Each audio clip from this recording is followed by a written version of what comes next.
Let's give this text a title just for our gathering here today and call it, Don't Give Up on Me.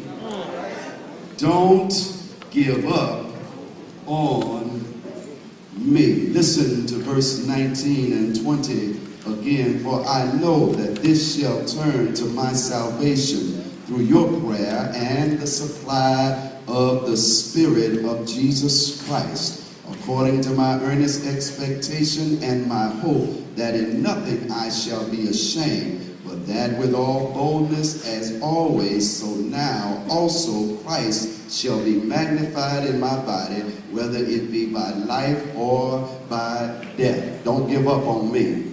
Somebody needs to say that. Don't give up on me. I have noticed, sisters and brothers, that people like to see you when you are going through the various situations, trials, and tests of your life. I have noticed that people will give you a pseudo pat on the back when things are going well, but they really like to sit down and study you when things are not going the way that they ought to be going in your life. Have you noticed that people are more apt and more and quicker to give up on you than they are to edify and to uplift you? I know that we all have that one saint in our lives who will stick with us in thick or in thin, but what about when you're going through and the 9 or 10 are lined up, placing the bets, watching you, trying to check to see when you're going to give out and give in? And if that were not enough, many of us know that it is in the times of tests and trials, troubles in our lives,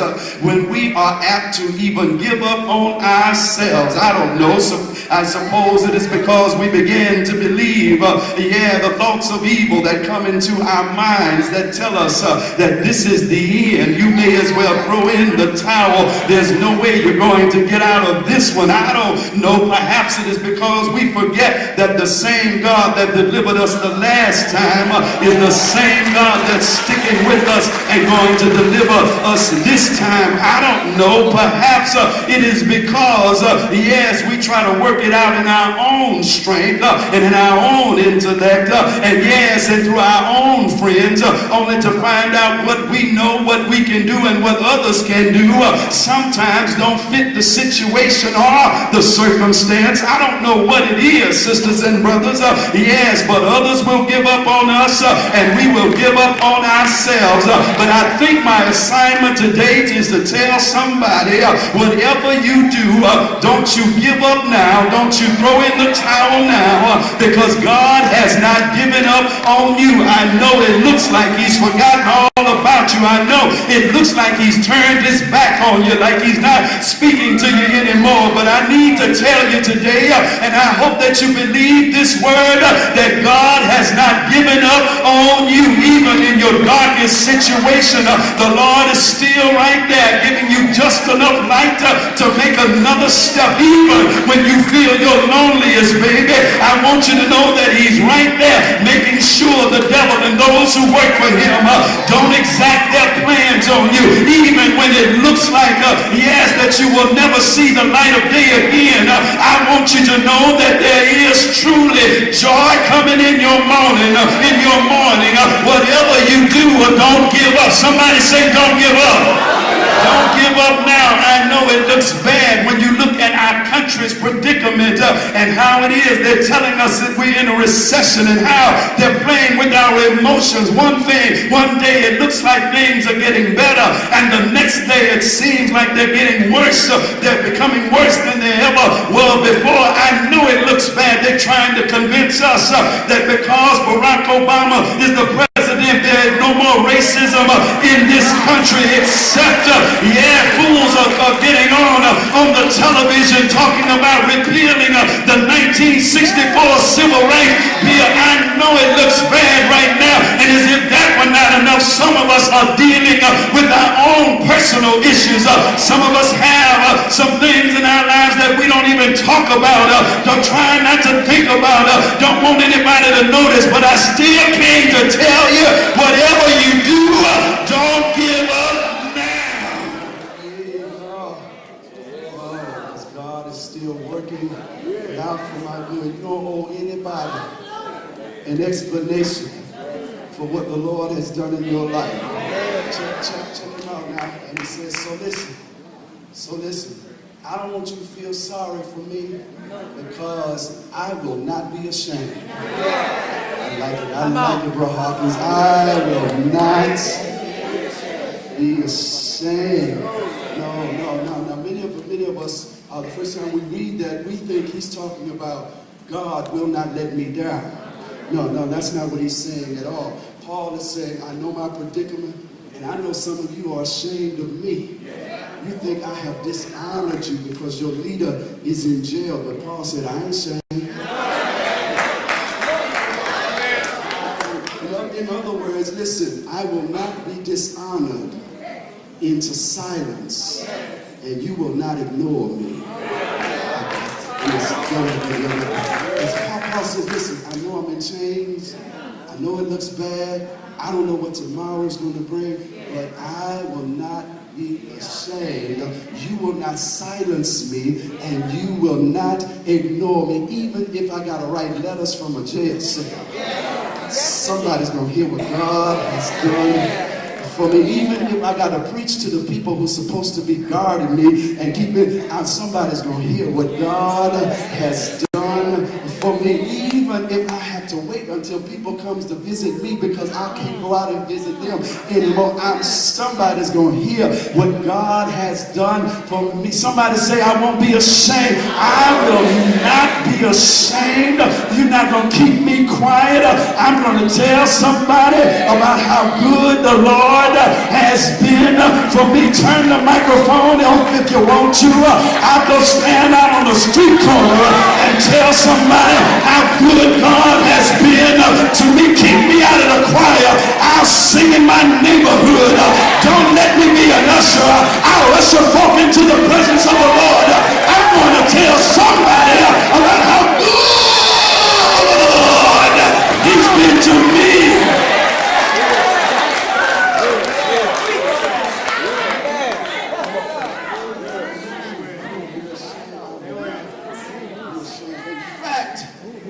In fact, Brother Spears, I think Paul is kind of proud of his chains. Imagine that. He's in a place that none of us would want to go, and he's kind of proud of it. I think I stopped by to tell somebody today, don't be ashamed of your chains.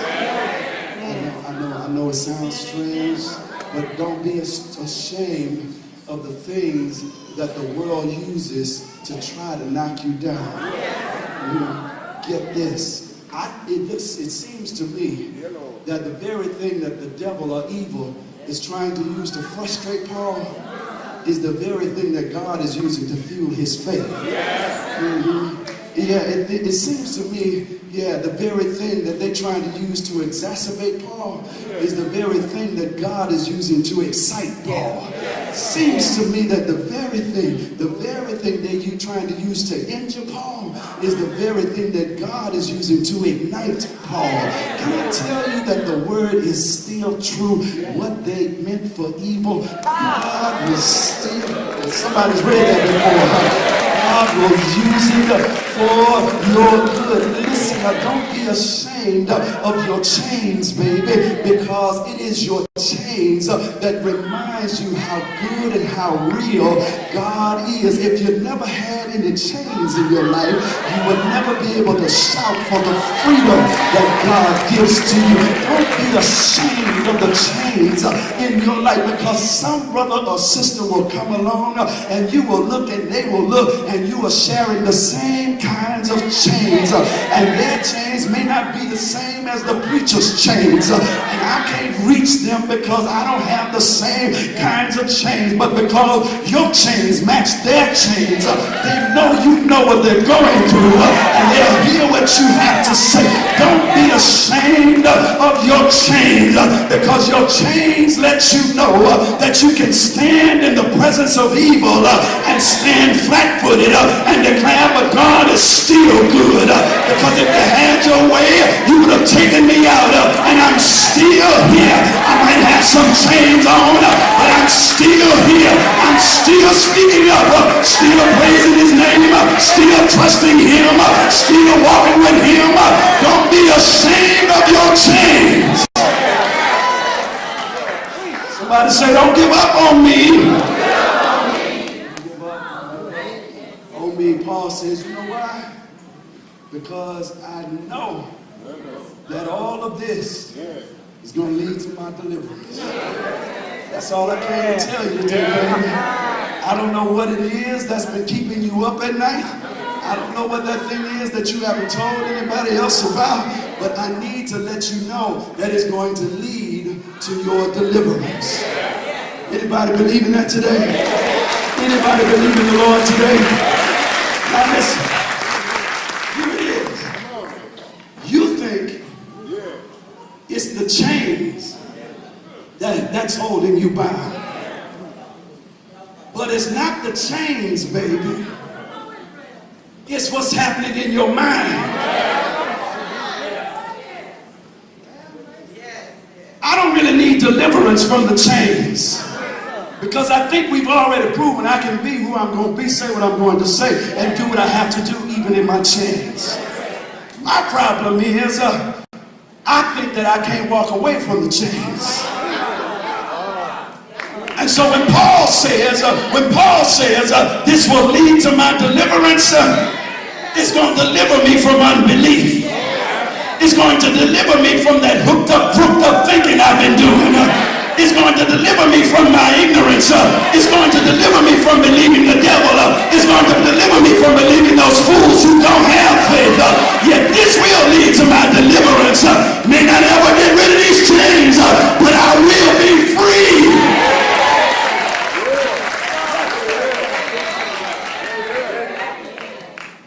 I need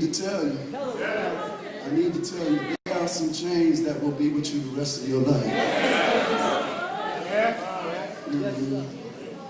But it does not mean that God can't use you. Anybody walking with me in here?